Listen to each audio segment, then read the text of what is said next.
हाय दोस्तों, take overall के इस यूट्यूब चैनल में आपका स्वागत है। आज मैं आपको पीपीएफ अकाउंट के बेनिफिट्स और पीपीएफ अकाउंट ओपन कैसे करते हैं और पीपीएफ अकाउंट को ओपन करने के लिए क्या-क्या रिक्वायरमेंट है इसके बारे में बताने वाला हूँ। तो चलिए शुरू करते हैं ये पीपीएफ अकाउंट का वीडियो। उससे पहले मैं आपको बता देना चाहता हूँ कि ये टेक ओवरऑल चैनल को अगर आपने अभी तक सब्सक्राइब नहीं किया है तो इमीडिएटली ये सब्सक्राइब बटन पे क्लिक करके ये चैनल को सब्सक्राइब कर लीजिए, यानी कि आप मेरे अगले इंटरेस्टिंग वीडियो को मिस नहीं करेंगे। तो चलिए शुरू करते हैं। मेरा ये पीपीएफ अकाउंट कैसे ओपन करते हैं इसके बारे में बताने वाला हूं मैं अभी। तो दोस्तों, पीपीएफ अकाउंट का मतलब होता है पब्लिक प्रोविडेंट फंड। ये एक गवर्नमेंट का सेविंग अकाउंट है और गवर्नमेंट का सेविंग स्कीम भी है, तो जो कि बिल्कुल टैक्स फ्री होता है। तो क्यों ओपन करें पीपीएफ का अकाउंट?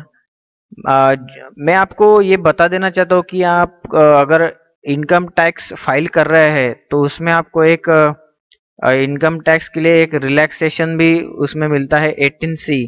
तो आपको वहाँ पे पीपीएफ लिखा हुआ आता है, तो उसके लिए आप यहाँ पे पीपीएफ अकाउंट ओपन करके वहाँ पे टैक्स की छूट भी आपको मिल सकती है। और दो मैं आपके लिए रीजन ऐसे बताता हूँ कि जिसमें आपको प्रोविडेंट फंड ओपन फंड जो अकाउंट है वो ओपन करने का फायदा हो सकता है। फर्स्ट थिंग ये है कि आप ये अगर ओपन करेंगे तो इसमें आपको इन्वेस्टमेंट के इंटरेस्ट रेट जो है वो अब 8.1% मिलता है, जो कि वेरी होता है और सेंट्रल गवर्नमेंट उसे अपडेट करता है मार्च के बजट जो आता है उसमें। और सेकंड थिंग मैं आपको ये बता देना चाहता हूँ कि अगर आप इनकम टैक्स के अंडर आपकी इनकम है तो आप फ्यूचर प्रोस्पेक्टिव से एक सोच के इमीडिएटली पीपीएफ अकाउंट अगर आप उसे ओपन करते हैं तो आपको फ्यूचर में इसका बड़ा फायदा हो सकता है, क्योंकि पीपीएफ अकाउंट के जो गाइडलाइंस है उसके हिसाब से आप पीपीएफ अकाउंट में अगर इन्वेस्ट करते हैं मनी तो उसे 15 ईयर्स के लिए आपको आप पैसे निकाल नहीं सकते हैं।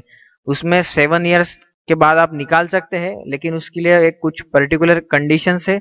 अगर वो आप फुलफिल करते हैं तभी आप वो पैसे निकाल सकते हैं, नहीं तो 15 ईयर्स के लिए आपका पैसा वहाँ पे ब्लॉक हो जाता है और आप वहाँ पे लॉन्ग टर्म सेविंग के लिए इन्वेस्ट होता है। तो आप अगर अभी इन्वेस्ट करते हैं पीपीएफ अकाउंट में मनी, तो आपका जो 15 ईयर का स्पैन है वो काफी मतलब अ, ये होता रहता है, गुजरते रहता है। और जब आपको रियल पीपीएफ अकाउंट की नीड आती है तब आपके कुछ 4-5 साल ही बचे रहते हैं या फिर 10 साल बचे रहते हैं, तो उस टाइम में आप पीपीएफ अकाउंट में आप सेविंग कर सकते हैं अच्छे से। तो पीपीएफ अकाउंट में मिनिमम आप 500 रुपीज इन अ ईयर डाल सकते हैं और मैक्सिमम आप 1.5 लैक्स इन अ ईयर डाल सकते हैं। ये गाइडलाइंस डेली मार्च एंडिंग में सेंट्रल गवर्नमेंट के द्वारा चेंजेस होती रहती है और उसके हिसाब से अपने को अपडेट होना पड़ता है। तो आपको अगर पीपीएफ अकाउंट ओपन करना है जो कि गवर्नमेंट का सेविंग स्कीम का अकाउंट है, ये अकाउंट आप किसी भी बैंक में जाके ओपन कर सकते हैं। कुछ बैंक इसमें शामिल नहीं है, लेकिन जैसे कि मैं आपको एक लिस्ट दिखाता हूँ यहाँ पे, मैक्सिमम जो है यहाँ पे शामिल है। इसमें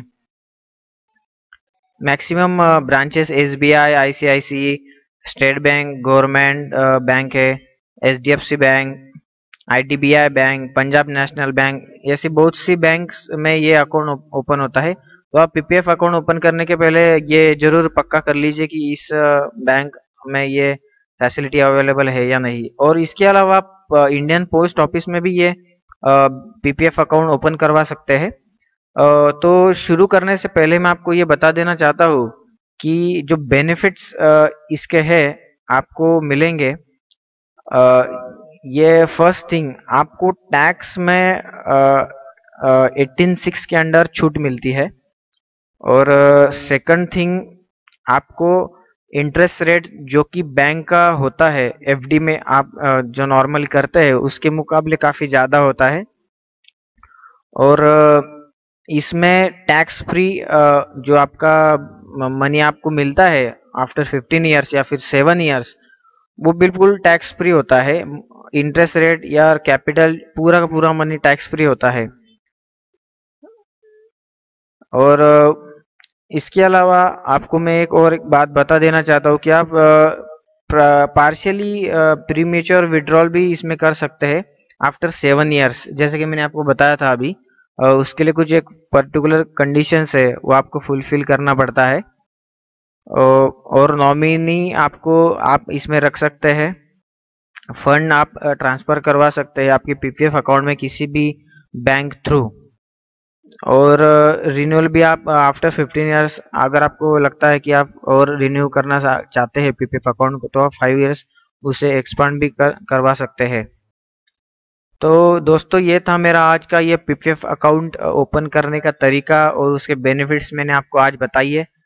अगर मैंने कुछ इसमें आपको ये वीडियो अगर आपको अच्छा लगा तो लाइक करिए, और कुछ भी आपको दिक्कत आए पीपीएफ अकाउंट के रिगार्डिंग तो कमेंट बॉक्स में कमेंट करना मत भूलिए, क्योंकि आप कमेंट करेंगे तो मुझे समझेगा कि मेरे वीडियोस के द्वारा आपको क्या क्या इन्फॉर्मेशन मिल रहा है।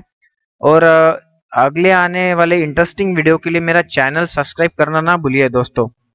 तो तब तक के लिए धन्यवाद, बाय बाय।